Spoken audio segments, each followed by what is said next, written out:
Thunder roared across the dark Nigerian sky like angry gods fighting in the heavens. Rain poured down in heavy sheets, turning the dirt paths of the small village of Umuofia into muddy rivers. Adaora, a slim 18-year-old orphan with skin like polished ebony and eyes that sparkled like stars, ran through the storm. Her simple wrapper clung to her body, soaked and heavy.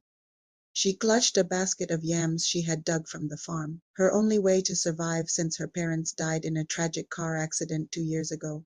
"Adaora, where are you going in this madness?" shouted her wicked aunt Mama Gozi from the doorway of their thatched hut. Mama Gozi was a plump woman with a sharp tongue and greed in her heart. She had taken Adaora in, but only to use her as free labor. "Come inside before the spirits drag you away." Adaora ignored her, her mind racing. She had just heard the worst news of her life, earlier that day, under the big iroko tree where the villagers gathered for meetings. The elders had announced her fate. Adaora must marry, they said. She has no family to protect her, and the beggar Chike has asked for her hand. "It is the will of the ancestors, Chike." The beggar? Adora's heart pounded like a drum at a festival. Everyone in Umuofia knew Chike. He wandered the streets in ragged clothes, begging for scraps, his face hidden under a dirty hat. Rumors said he came from nowhere, just appeared one day like a ghost. Why would he want her?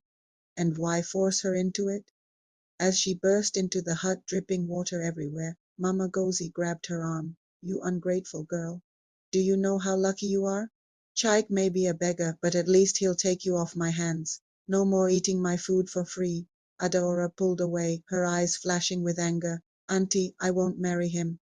I'm not some yam to be traded. I want to go to school, become a teacher like my mother dreamed." Mama Gozi laughed, a cold, bitter sound. "Dreams. Ha! Your parents left you nothing but debts. The elders say if you refuse, you'll be cursed. The oracle has spoken." The oracle? Adaora shivered. In Umuofia, the oracle was a mysterious priestess who lived in the hills, speaking for the gods. No one dared defy her, but something felt wrong. Why Chike? He never spoke to anyone, just sat quietly, watching the world with those piercing eyes. That night, as the rain slowed to a drizzle, Adaora couldn't sleep. She lay on her mat, listening to the crickets and frogs outside. Suddenly, a shadow moved at the window. Her heart stopped. Was it a thief? Or worse, a spirit? She crept closer and peeked out. There, in the moonlight, stood Chike. His beggar clothes were even more tattered up close, but his posture was straight, not slumped like a broken man. He looked right at her, his eyes glowing like embers. "Adaora," he whispered, his voice deep and smooth, not rough like a beggar's. "Don't be afraid. I won't hurt you. What do you want?" She hissed, glancing back to make sure Mama Gozi was asleep, to explain, "But not here. Meet me at the river tomorrow at dawn, please." Before she could reply, he vanished into the night like smoke. Adora's mind spun. Why meet in secret? Was he hiding something? The suspense gnawed at her. If she went, she might learn the truth. If not, she'd be married to a mystery. As the first light of dawn crept in, she made her decision. Slipping out quietly, she headed to the river, her heart racing with fear and curiosity. At the riverbank, mist hung low over the water, and birds sang their morning songs. Chike was there, sitting on a rock, looking cleaner than before. Up close, Adaora noticed his hands strong, not calloused like a farmer's, but smooth. "Why me?" she demanded, keeping her distance. He smiled faintly. "Because you're kind. I've seen you give food to the poor, even when you have little." "In this village full of greed, you're different," Adaora frowned. "That doesn't answer why the elders forced this marriage, and why beg when you could work." His eyes darkened. "Life is not always what it seems, Adaora. There are secrets in Umuofia deeper than this river." Before she could press him, a rustle in the bushes made them both freeze. Voices approached Mama Gozi and the village chief. "She's here." I knew she'd run to him. Chike grabbed her hand. "Run.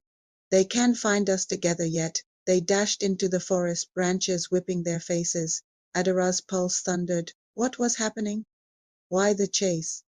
As they hid behind a massive baobab tree, she whispered, "Who are you really, Chike?" He hesitated, then said, "Someone searching for truth in a world of lies." The voices faded, but the danger lingered. Adaora realized this marriage was no simple arrangement. It was the start of something bigger, filled with hidden motives and unseen threats. Little did she know Chike's beggar disguise hid a fortune beyond imagination, and enemies who wanted it all. Adaora and Chike emerged from the forest as the sun climbed higher, casting golden rays through the leaves. Her wrapper was torn and her feet ached from running, but her mind buzzed with questions. "You have to tell me more," she said, stopping under a mango tree heavy with fruit. "Why are they after us? And what secrets?" Chike sighed, picking a mango and handing it to her. "Eat, you'll need strength." He leaned against the trunk, his beggar rags contrasting with his confident stance. "I wasn't always like this. I come from Lagos, the big city. My real name is Chikere Okafor, heir to a massive oil empire. My father built it from nothing, but he died suspiciously last year." Adaora's eyes widened. Oil empire? That meant billions, mansions, cars, things she only heard about in stories. But why pretend to be poor? "So you're rich? Why beg in Umuofia?" "To find true love," he said softly. "My father warned me. Wealth attracts snakes. After he died, fake friends and greedy relatives swarmed me. I suspected foul play, maybe poison. So I faked my own disappearance, came here as a beggar to see who would love me for me, not my money." Adaora bit into the mango juice dripping down her chin. It made sense, but it hurt. "So this marriage, it's a test? For me?" He shook his head. "No, I watched you for months. Your kindness drew me. But when I asked the elders for your hand anonymously, through a messenger, things twisted. Someone influenced them, the oracle, maybe. I think my enemies followed me here." Suspense built in Adora's chest like a storm cloud. Enemies? In their peaceful village? Who? "My uncle, Emeka. He wants the fortune. If I'm dead, he inherits. But if I marry and have an heir, it's protected." Just then a snake slithered across the path, hissing. Adaora jumped back, but Chike stomped it calmly. "See? Snakes everywhere." They hurried back to the village, but tension hung in the air. Mama Gozi waited at the hut, arms crossed. "Where have you been, girl?" "The wedding is in 3 days. No more running." Adaora forced a smile. "Just fetching water, auntie." Inside, she whispered to Chike, who had slipped in as a visitor. "We need proof. Let's visit the oracle tonight." The oracle's shrine was on a hill, guarded by ancient stones carved with spirits' faces. As night fell, stars twinkling like diamonds, Adaora and Chike crept up the path. Owls hooted warnings, and the wind whispered secrets. At the entrance, a fire crackled, casting eerie shadows. The oracle, an old woman with white hair and beads, sat chanting, "Who disturbs the gods?" Chike stepped forward. "We seek truth about the marriage." The oracle's eyes rolled back, and she spoke in a trance. "The beggar is not what he seems. Danger follows, marry, or the village burns." Adaora gasped, "Burns? Why?" But the oracle slumped, silent. As they left, a figure darted behind a rock. Emeka. They chased, but he vanished. Back in the hut, Adaora couldn't sleep. Chike stayed hidden nearby, promising protection. But at midnight, screams echoed through the village. Fire? A hut was ablaze. Adaora rushed out. It was the chief's home. Villagers threw water, but the flames roared. In the chaos, she saw Emeka slipping away, a can of petrol in hand. "He's here." She yelled to Chike. They pursued him into the dark woods, hearts pounding. Branches clawed at them, and the ground was slick with dew. Emeka turned, sneering. "You foolish boy, thought you could hide." Chike tackled him, but Emeka pulled a knife. "The fortune is mine." Adaora grabbed a stick, swinging it hard. Crack. Emeka fell, groaning. As villagers arrived with torches, Emeka was tied up, but he laughed. "This isn't over. The oracle is on my side." The chief, soot-covered, demanded answers. Chike revealed his identity, showing a hidden locket with his family's crest. Gasps rippled through the crowd, but the oracle appeared, her face twisted. "Lies. The gods say the marriage must happen or curse falls." Adaora realized the oracle was bribed. Conflict brewed. Who to trust? As dawn broke, Emeka escaped his bonds, vanishing again. The wedding loomed, suspense thickening like fog. Would they uncover the full plot? Or fall into the trap? The village buzzed like a beehive after the fire. Whispers spread about Chike's true identity, but the elders hushed them. "The oracle's word is law," they said.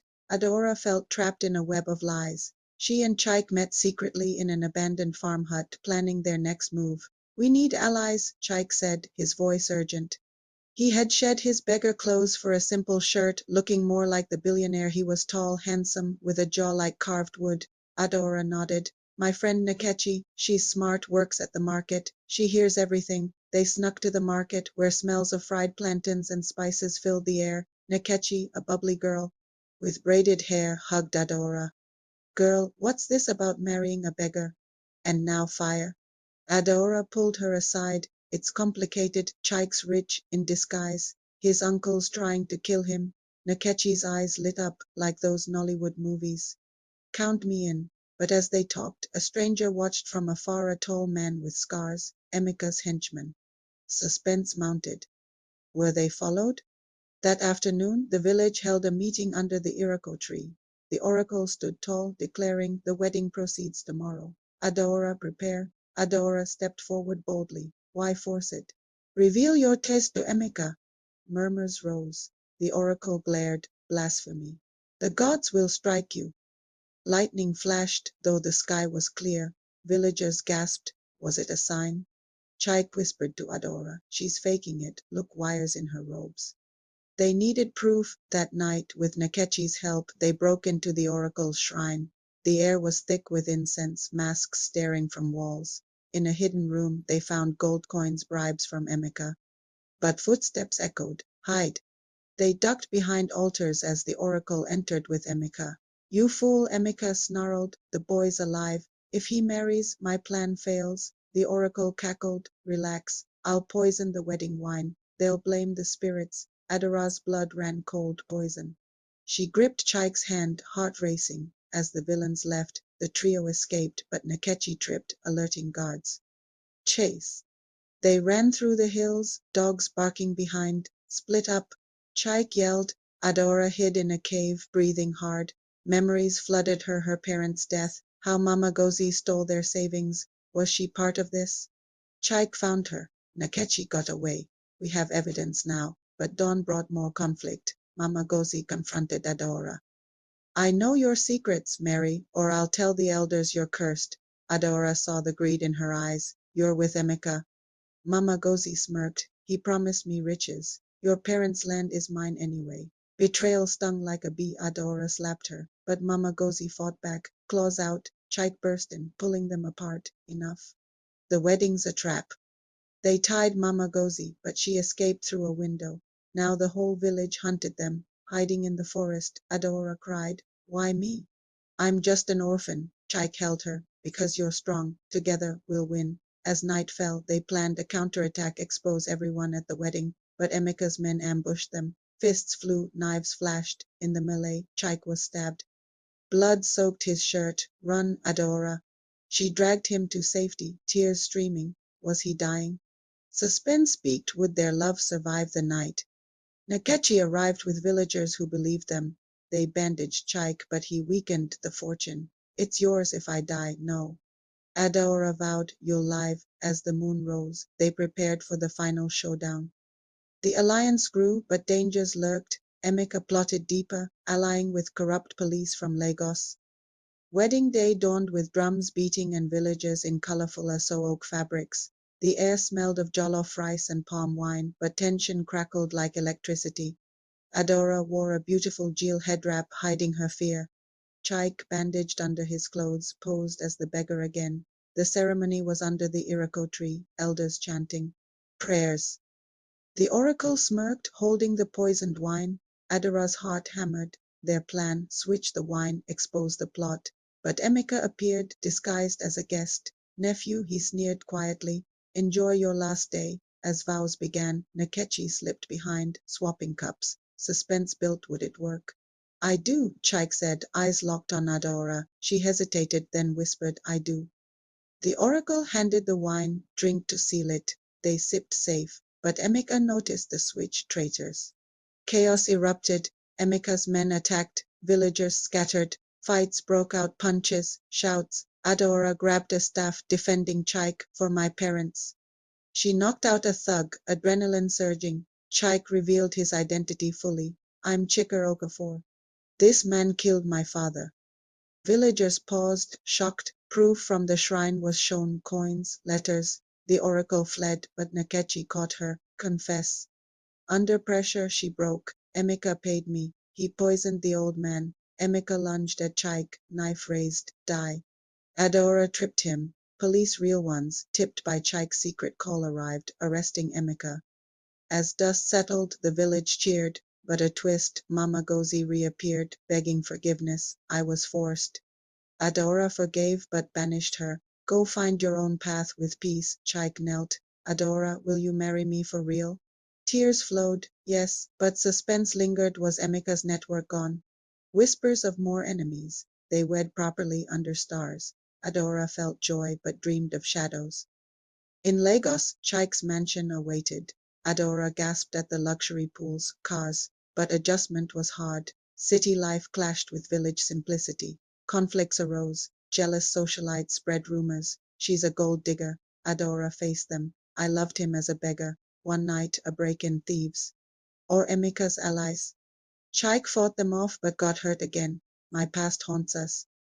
Adaora nursed him. We'll face it together. She discovered she was pregnant, new hope but new fears. As months passed, they built a life, blending worlds. Adaora started a school in Umuofia with Chike's money, but a letter arrived. The fortune isn't safe, more snakes. Life in Lagos was a whirlwind for Adaora. Towering buildings pierced the sky, cars honked endlessly, and markets buzzed with energy. Chike's mansion overlooked the ocean, waves crashing like reminders of home. But shadows from the past lingered. The mysterious letter haunted them. Who could it be? Adaora asked, cradling her growing belly. Chike hired detectives, old rivals. My father's business had enemies. Suspense built as strange events unfolded. Phone calls with heavy breathing, shadows following them. One evening at a gala, socialites whispered. A woman approached Isabella. Chike sex, he's mine. You village girl, leave. Adaora stood tall. He chose me. But Isabella schemed, spreading lies in tabloids. Billionaire's beggar bride a fraud. Public scrutiny mounted. Adaora felt isolated, missing Nkechi. Back home, they argued. Maybe this was a mistake. Adaora said. Chike held her. No, you're my true love. A breakthrough. Detectives traced the letter. To Isabella, allied with Emeka's remnants. Confrontation time. They lured her to a meeting. Why? Chike demanded. Isabella laughed. You left me for her? I wanted the money. Police arrested her, but Emeka escaped prison, vowing revenge. Final conflict. Emeka kidnapped Adaora, hiding in an abandoned warehouse. Give me the fortune, or she dies, he messaged Chike. Chike, with police, stormed in. Gunshots echoed, hearts raced. Adaora, tied up, freed herself using a hidden pin. She tackled Emeka as Chike arrived. In the struggle, Emeka fell, defeated. Rescued, Adaora went into labor early. At the hospital, their son was born healthy, crying. As they held him, peace settled. Named after your father, Adaora said, back in Umuofia. They built a legacy. Schools, hospitals, helping orphans. Years later, Adaora told their story as a folktale. Once a beggar sought true love. Conflicts resolved, love triumphed. No more disguises, only truth. But in quiet moments, Adaora wondered, were there more tests? Life, like the river, flowed with surprises. Their bond, forged in fire, was unbreakable. True love found in the unlikeliest places. Moral lesson: true love transcends appearances and wealth. Kindness, perseverance, and inner strength can uncover hidden treasures in the most unlikely people and situations, reminding us not to judge others hastily and to trust in the power of genuine connections forged through trials. If you enjoyed this story, pause for a second, type "I'm watching" in the comments so I know you're here. Like, subscribe, and share this video with someone who loves suspense and twist-filled stories to boost the channel and get more epic episodes.